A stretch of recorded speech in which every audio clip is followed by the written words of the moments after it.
Indiana Newsdesk is made possible in part by Smithville Fiber Internet, streaming TV, home security and automation in Southern Indiana. More information at smithville.com. Maller Grodner Attorneys, providing legal services to clients and the community. Understanding, expertise, results. Bloomington and Indianapolis. lawmg.com. IU Center for Rural Engagement, extending IU Bloomington resources to improve Hoosier lives in partnership with communities and organizations. rural.indiana.edu. And by WTIU members. Thank you. Coming up on Indiana Newsdesk. Educators from across the state packed the State House Thursday, demanding legislators prioritize public education and address teacher shortages. These bills going through are not only harmful to the staff, but also very harmful to the kids. Lawmakers are also considering bills regarding how teachers can talk about human sexuality. The estate of a man who died in 2021 while in custody of the Jackson County Jail has filed a lawsuit against the jail. Many of these rural jails that I have seen during my career are essentially torture chambers. Josh McLemore was one of 2 inmates to die in custody in 2021. And the state deals with the fallout from several disasters, both natural and man-made. We'll have these stories plus the latest news from across the state right now on Indiana Newsdesk.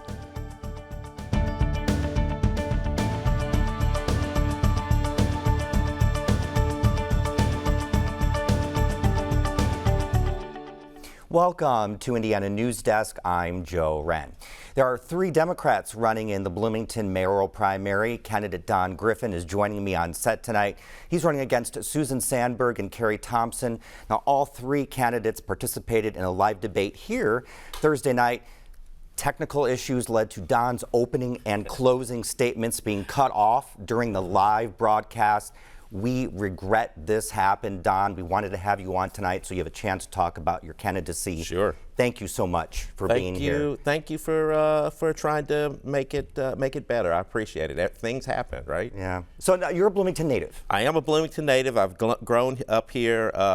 My dad was a police officer. My mom was a secretary, and actually I met my wife Nicole on the playground at University Elementary School.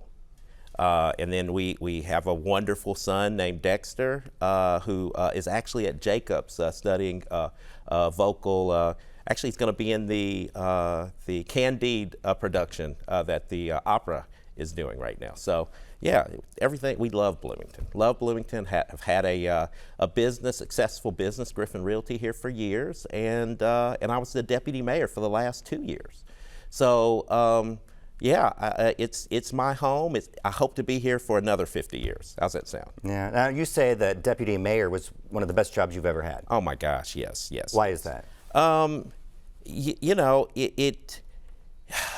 there's something about doing something for community, knowing that what you're doing is going to change the lives of not only people today, but tomorrow. And then you're just surrounded by so many brilliant people. That's one of those days that you realize you must, when you're in that leadership position, you must realize that you're not necessarily always the smartest guy in the room. And you have to, there's a lot of collaboration that happens when you're dealing with 850 employees. And you have plans that come up. You have long-term plans, but it's also about the day-to-day operations that you're looking out for. And there's always a problem. I mean, that's what you're there for. And you have to have that attitude that every problem is a situation, is an opportunity to create something better. And if you have that attitude, then you can go to work every day to face it. But I loved it. And there's things that I've started that I actually want to complete, and that's why I want to be the mayor. So you say you believe in a better Bloomington. What do you mean by that? I believe in Bloomington. You know, I think that we have the ingredients to be something amazing. Believe in Bloomington means that our best days are ahead of us, not behind us. And it's just going to take a lot more collaboration to become the iconic community that I know that we can be. I want to be I say this all the time, I want to be one of the best communities in the entire country. I don't want to be a second thought. I want the Boulder, Colorados to be looking at us saying, what is Bloomington doing? What are they doing well this time? I want to be the benchmark for all progressive small cities. And we're there, we have the ingredients. I think we're a community that we're kind of in silos. And I don't think we've ever taken the opportunity to blend it all together. You have a lot of folks, we're all living these parallel lives in this same community, old and young. We're this multi-generational community, and we're not putting it together. The older folks should be looking for opportunities to create new leaders in the younger folks, and I'm not seeing that, and I'm not seeing younger folks reach up and ask. So this next phase of Bloomington, getting us to where we need to be, is about bringing everything together. We're amazing. We've got everything in place. All the different types of folks. This is the most diverse community I've ever been a part of. So anyway, I know I'm talking to death. You probably got more questions for me. Well, you said you've seen the city progress a lot over the last 40 years, but where would you like to see it go if you were to become mayor? I think, we've got a lot of awesome projects. I want believing in Bloomington means that we actually, the things that we claim that we are great at and that we absolutely believe, we try to become the best at that. So sustainability, I want to lead in that, not just in Indiana, but throughout the world, or not necessarily the world, but the country. I think diversity, inclusion, accessibility, and a sense of belonging for all is where our future lies. So, I want to be this community. I think for a long time we were a community that said we don't see color or we don't see differences. I think we need to be this community that says we celebrate all our differences. We need to be this community where all our children, no matter what color, no matter who they love, no matter how they identify with, they know that Bloomington is home and that they are loved here. And I think more than ever, right, with the way things are in our state, we have to be that stronghold for everyone. Housing. We're talking about equality, housing for all. Only 38% of the folks within city limits own houses. I want to take that up to 50% in the next 5 years. And then economic and cultural growth.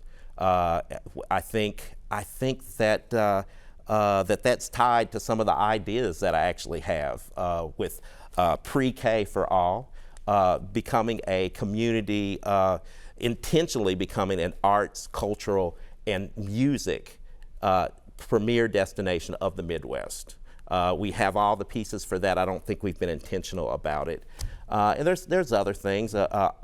Regional bus, electric bus line is another thing that I've been working on as deputy mayor, and I want to continue that pathway.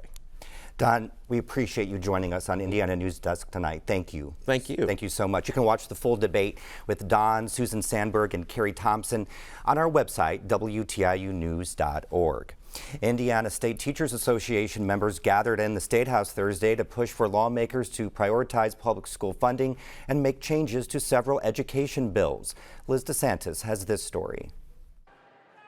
Hundreds of teachers from around the state packed the State House to protest legislation they say is harmful, including a bill that would limit teaching on human sexuality and several they liken to anti-critical race theory.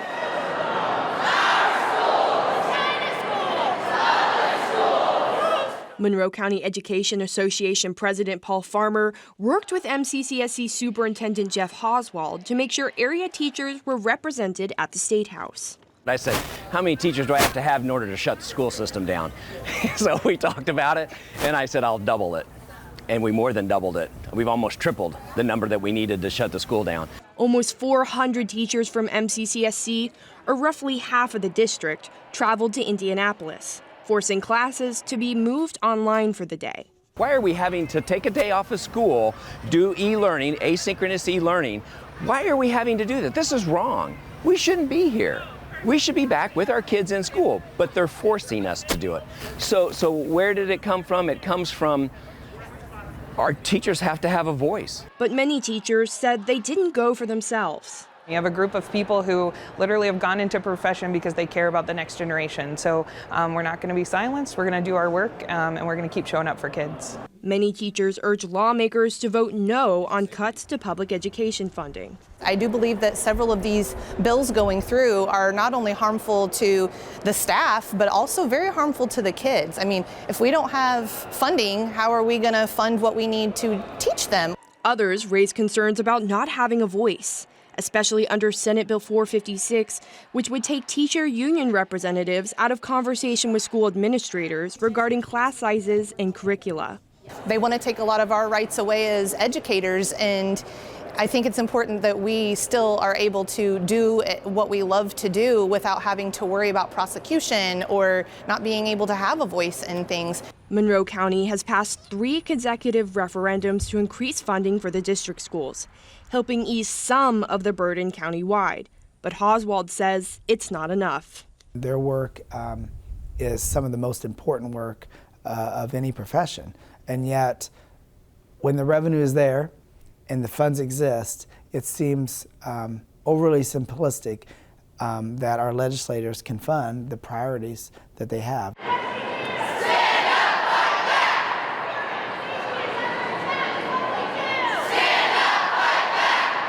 For Indiana Newsdesk, I'm Liz DeSantis. ISTA has been pushing for increased funding as its #1 priority since releasing its 2023 legislative session priorities. Coming up next on Indiana Newsdesk. A lawsuit was filed this week against the Jackson County Jail over a 2021 death of an inmate while in jail custody. And Indiana continues to deal with the fallout from recent disasters, both natural and man-made. These stories and more right here on Indiana Newsdesk.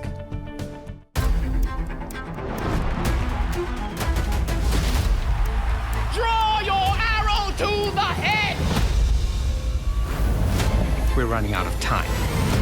Oh, God! I already feel so empowered. We could just live happily ever after, but that would be no fun at all.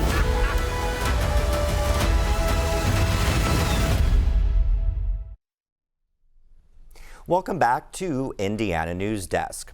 Attorneys filed a lawsuit Wednesday against staff at the Jackson County Jail regarding the death of inmate Josh McLemore.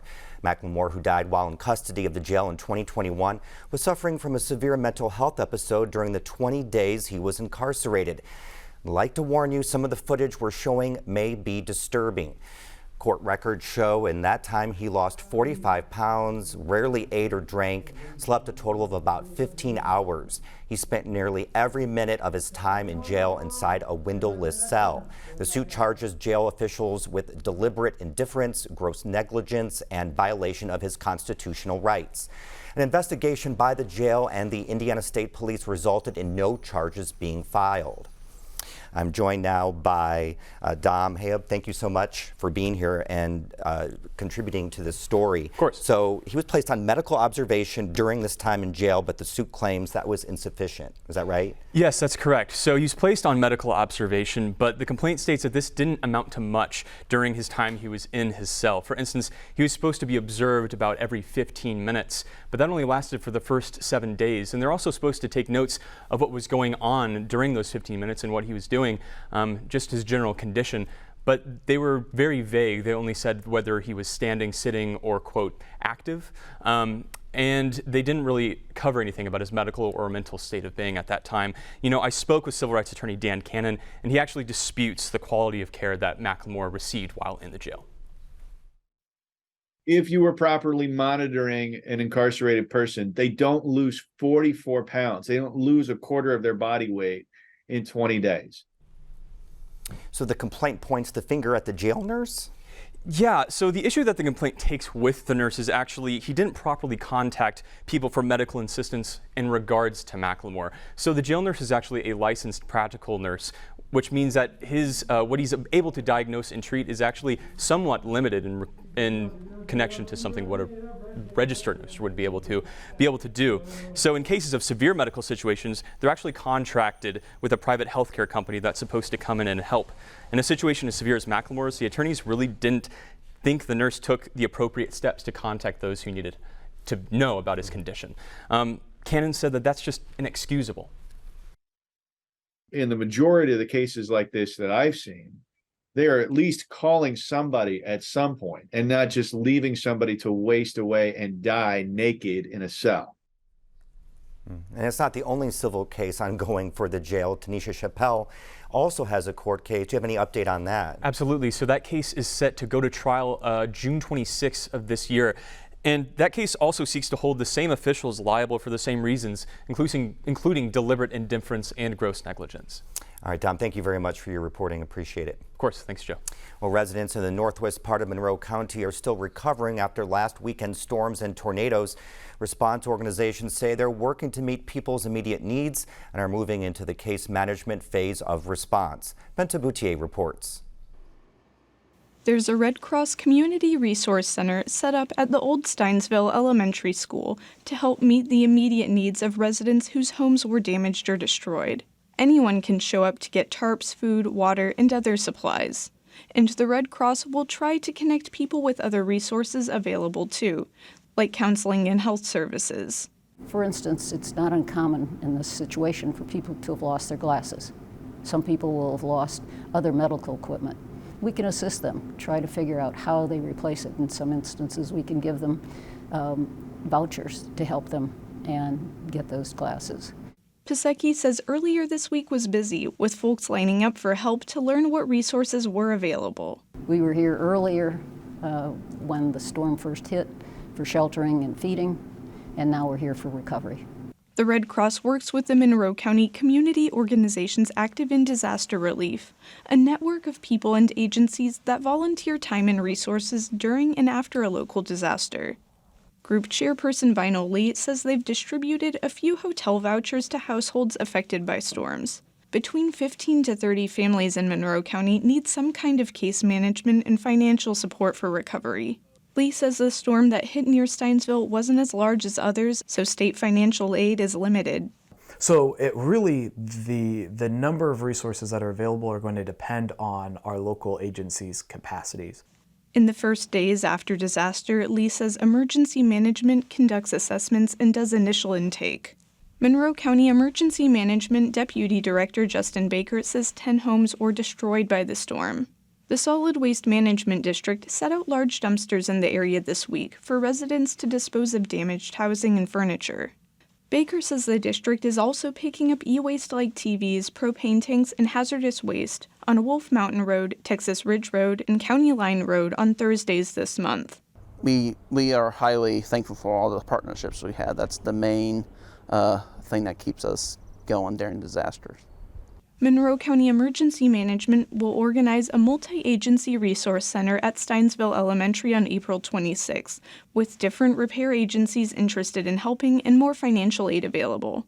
Monroe County United Way has collected $2,000 so far for disaster relief, which will go to the 2 uninsured households affected by storms.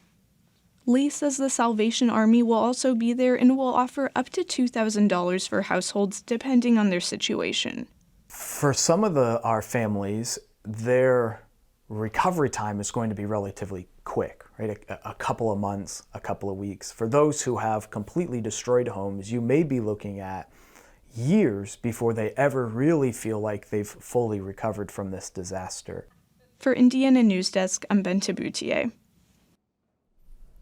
Residents of the state have not only been dealing with natural disasters, but man-made ones as well. Putnam County residents learned last month that toxic waste from East Palestine, Ohio, has been delivered to a nearby landfill.